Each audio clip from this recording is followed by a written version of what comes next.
नमस्कार विद्यार्थी मित्रांनो, तुम्हाला सर्वांचं आपल्या नवीन यूट्यूब व्हिडिओमध्ये खूप खूप स्वागत आहे. तर मित्रांनो, आजच्या व्हिडिओमध्ये आपण एम-एच लॉ सी-ई-टी या एक्झामसाठी general knowledge and current affairs या सेक्शनमधले काही पी-वाय-क्यूज क्वेश्चन्स पाहणार आहोत. आता एक्झामच्या पॉईंट ऑफ व्ह्यूनी हे क्वेश्चन्स खूप इम्पॉर्टंट असणार आहेत, कारण की या क्वेश्चन्सवरून तुम्हाला कळेल की कोणत्या सेक्शनमधून क्वेश्चन्स कशी येतील, त्यांची लेवल काय असेल आणि डेप्थ किती असेल.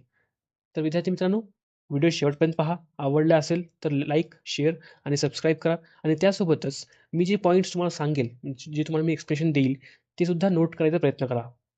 तर चला लगेच क्वेश्चन्सकडे वळूया. आता मित्रांनो, फर्स्ट क्वेश्चन आहे, Lingaraja temple which was build during the medieval period is at. Options आहेत भुवनेश्वर, माउंट आबू, खजुराहो अँड छत्तरपूर. तर करेक्ट आन्सर असेल option A, that is Bhubaneswar. So the Lingaraja temple which was build during the medieval period is at Bhubaneswar. आता हे temple एक one of the oldest आणि largest temple आहे भुवनेश्वरमध्ये आणि हे 11th सेंचुरीमध्ये बांधलं गेलं होतं. Next question, which of the following date is regarded as red letter day in the history of modern India. Options आहेत 20 फेब्रुवारी 1947, 15 ऑगस्ट 1947, 9th डिसेंबर 1946 आणि 24th March 1947. So correct answer असेल option B, that is 15th August 1947. आता या दिवशी आपल्याला independence भेटला होता, त्यामुळे याला रेड लेटर डे असं म्हणून घोषित केलं आहे. Question number third, Fa Hien the Chinese pilgrim came to India in. इथे ऑप्शन्स आहेत. तर correct answer will be option A, that is 398 AD. आता 398 AD म्हणजे त्या टाईमला इंडियामध्ये चंद्रगुप्त टू यांचं राज्य होतं आणि त्या काळामध्ये फाहेन हे जे चायनीज पिलग्रीम आहेत ते इंडियाला व्हिजिट केले होते. आता त्यांनी बऱ्याचशा गोष्टी केल्या आहेत इंडियामध्ये. फॉर एक्झाम्पल त्यांनी अ, बरेचसे बुद्धिस्ट साईट्स व्हिजिट केले आहेत.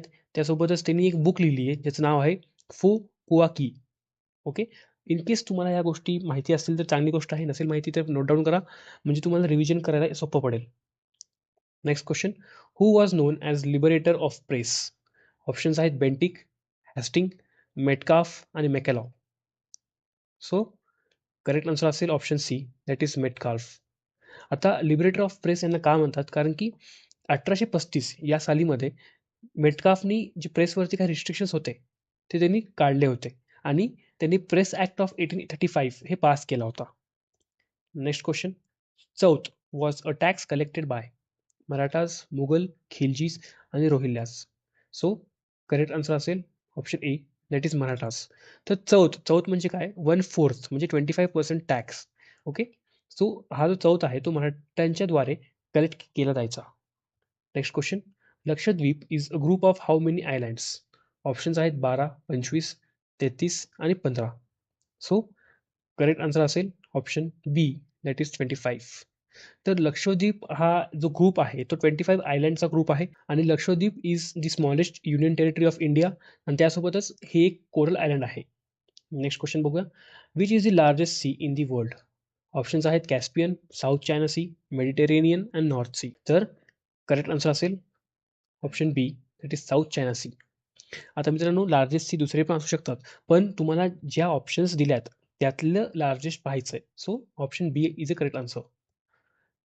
नेक्स्ट क्वेश्चन असेल, name the oldest mountain range in India. Himalayas, Nilgiris, Aravalli आणि विंध्यास. तर करेक्ट आन्सर असेल option C, that is Aravalli. तर मित्रांनो, अरावलीची रेंज आहे ती one of the oldest range आहे इंडियामध्ये आणि तिचं जे डिस्टन्स आहे तो गुजरातपासून ते दिल्लीपर्यंत आहे. Next question, lunar eclipse occur on new moon, full moon, half moon आणि क्वार्टर मून. तर ऑप्शन करेक्ट असेल option B, that is full moon. तर लुनार एक्लिप्स कधी होतो माहिती का, जेव्हा सन आणि मूनच्या मध्ये अर्थ येते तेव्हा त्याला लुनार एक्लिप्स असं म्हणतात. Next question, which state in India has the world's largest deposit of thorium.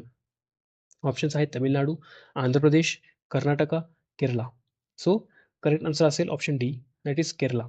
तर केरलामध्ये एक सँड भेटती त्याच्या बीचेसवरती, ज्याला आपण मोनोझाईट सँड म्हणतो. तर त्या मोनोझाईट सँडमध्ये ही थोरियम म्हणजे ही एक एलिमेंट आहे, तर ते भेटतं. ओके. आणि थोरियम कुठे वापरलं जातं ते म्हणजे इंडियाचा जी न्यूक्लिअर पॉवर आहे, न्यूक्लिअर एनर्जी प्रोग्राम आहे, त्यामध्ये थोरियमचा खूप मोठा रोल आहे. Next question, who developed Yahoo. Options आहेत तुमच्यासमोर इथे. करेक्ट आन्सर असेल option B, that is David Filo and Jerry Yang. Okay. Next question बघूया.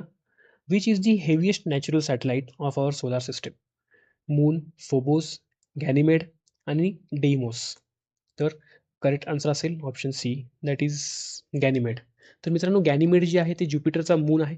जसं अर्थला एक सॅटेलाइट आहे जी की आपण ज्याला आपण मून म्हणतो, तसंच ज्युपिटरचं एक मून आहे ज्याला आपण गॅनिमेड म्हणून म्हणतो. त्याची साईज मर्क्युरीपेक्षा सुद्धा जास्त आहे. Next question. The gas used for artificial fruit ripening is ethylene, acetylene, ethane आणि मिथेन. सो करेक्ट आन्सर असेल option A, that is ethylene.